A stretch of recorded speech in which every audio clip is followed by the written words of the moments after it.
Welcome back to my episode 129 review of Dragon Ball Super. We're going to go ahead and break down the episode and primarily what I liked versus didn't like in the episode. Hope you guys enjoyed this and subscribe if you're new for more content. And at the end, if you do make it to the end, if you enjoyed it, make sure you do leave a like on the video. So anyways, episode 129 in a nutshell is Goku versus Jiren in his Omen state, if you will, the non-perfected UI. And he goes through this period where he's getting attacked, assaulted. Jiren is like, yeah, I got to make sure I take this guy out. Balmad is freaking out. All this other stuff. Whis points out like a couple of times or so that Goku has to take this opportunity. It's do or die at this point. He has to beat Jiren this time around. Otherwise, he won't get another chance. There's no way for him to heal. There's no stalling. There's no anything else. He has to get it done here. And, you know, he goes under assault by Jiren. And then ultimately, you see his mode change, if you will, from defensive to offensive. Now, offense has been the issue with his Ultra Instinct. We've seen him from the moment he broke into it. He was able to use the defensive end for it. And people were speculating prior to Vegeta's new form, like, you know, Goku's going to get the defensive end, Vegeta's going to get the offensive end, so on and so forth. Of course, that didn't wind up being the case as Vegeta achieved something entirely different.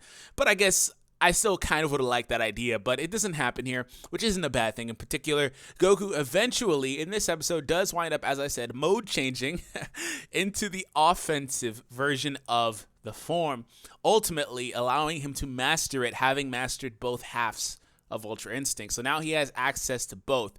And he was trying to fight Jiren previously, but just at any point, really, but primarily in this episode, but really just at any point he fought Jiren.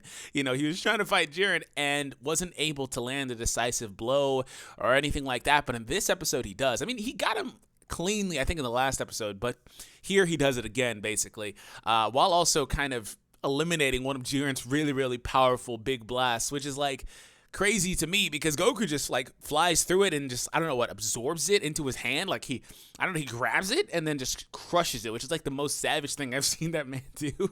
He's like, man, F your blast, you know what I'm saying?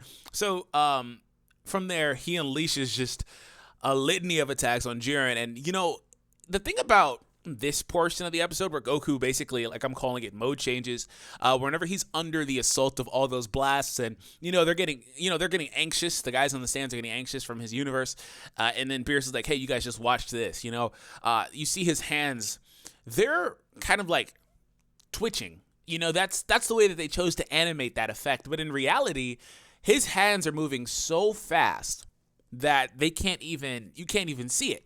Really? You just really just can't even see it. That's just what was happening there from my understanding of it, because his hands are up there blocking Jiren's attacks, which is why every other surrounding rock, as they were calling it, I believe, in this episode, which is really, again, Kachi, man, these attacks are really powerful. That's the hardest alloy in the universe. I can't emphasize that enough. When you see these guys going flying through Kachi, like, come on now. Anyways, but yeah, like, that's why everything else was surrounding, except for the one that Goku was standing on, was just going up and erupting. It couldn't sustain, right? Jiren's shooting out these powerful attacks. He combined the shockwaves with very, very fast attacks as well. So he's just shooting a bunch of those shockwaves out. Kind of similar to Hit in a way, but still, he's putting those out. And the animation is like, you can't even keep up with this, right? Because that's just what's happening. And Goku, he's blocking all of those. But somewhere in there, right, you see him clench his fist, and he goes from just swatting them away to actually clashing with them. And then they start seeing sparks popping up. And again, his hands are still twitching and stuff like that. His body is twitching. But really, he's moving so damn fast. And now he's striking back, right? He's striking back. And that's when, again, Topo realizes that he was like, wait, he's going offensive now. And then at that point, again, he does wind up mastering it. I thought that was actually pretty cool, to be honest, to see. It was kind of weird because of the way that they chose to animate what was actually happening. And you may disagree with my analysis on that, but that's an interesting concept to me. And then from there, again, since Goku was able to let everything go, he was able to achieve that mastered form. And Whis actually even narrates it. I love it when they narrate it and let you know exactly what's going on. But Whis actually narrates it, and he's like, yo, Goku is able to just basically let everything go. He's not worried about the erasure of the universe. He's not worried about, thinking too much or anything like that. He's just fighting. And it's instinct. It's pure instinct. And now he can, use the offensive end. Because prior to that, he was just thinking too much. He had a lot on his mind and stuff like that. So I really enjoyed that concept. Another thing that I really did enjoy, and before I proceed, I want to say that I really in particular didn't dislike anything in this episode. I felt like the first half, prior to the mid-episode break that they do, where they stop, they show the logo, and they show UI Goku's back and stuff like that. And they go, that part. Prior to that part, I thought that it was kind of slow. It kind of felt like the special, like a 2-episode special to me. And just Goku versus Kefla in a way too, where it's like they're kind of emphasizing the same exact thing again. And I understand why they did it from a story perspective, because ultimately they had to reiterate that, he can't do this, so that you can move into the next portion of what he is able to do when he's able to do it later. It just felt like they were kind of retreading that to me, but that's not a bad thing in particular. And it also felt kind of slow.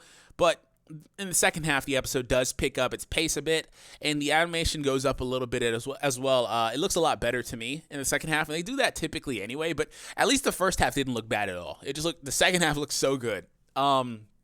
But yeah, there was nothing in particular, though, that I can say just outright I didn't really like. I just didn't like, in particular, the pacing of the first half. But that's not a real big thing for me. Like, it didn't bring the enjoyment of the episode down. Like, if I were to rate this episode as a 10, just outright from the second half, factoring in the pacing for the first half would drop it to an 8.5 for me. It's not that big of a deal, which I think is a fair assessment for this episode. But anyways, another thing that I did enjoy, which some people might have not enjoyed actually, is, Vegeta. He's like, you know what? You guys are so arrogant. When did you guys get like this? He was like, throughout this whole entire tournament, you have seen all of us Saiyans, freaking surpass our limits. And then you see a flashback of Gohan, I don't really know what Gohan did in particular. I don't recall that, but it's fine. Either way, Gohan, you see Kaba go SS2. That was awesome. You see Kefla do it as well, because she did it too, Then you see Vegeta mastering his blue form, and all of that. And then you see Goku, UI, and it's like, you're crazy to think, and this is what Vegeta's saying to them. He's like, you're crazy to think that we won't do it one more time, basically. He's like, you better not count Goku out, because the gods were like, it doesn't matter how good his defense is. If he has no offense, he's screwed, which is true, right? That's a fair assessment, but it's like, he's like, yeah, you're kind of crazy to just count the man out. You've seen us do this, so really you should be on your P's and Q's right now. You should be worried about this. And ultimately, as we would know, Vegeta's assessment was right, and Goku does achieve it. And, that was awesome to me, because it's not like Vegeta was just like, fanboying or anything like that. He had to stand up for his boy, you know what I'm saying? He was like, you guys are crazy. You're crazy if you think that we can't do this again. Don't underestimate the Saiyan race. And that's been Vegeta's theme for this tournament anyway. He's been super concerned about the Saiyan race again, because it feels like to me in a deeper way that he has a chance to kind of grasp, something that he lost again, which is why he wants to go over there with Kaba. He wants to embrace that side. That's so important to him. And it's like, don't underestimate us, please, because that's always been the theme of the show anyway. Underestimating Saiyans gets you burned.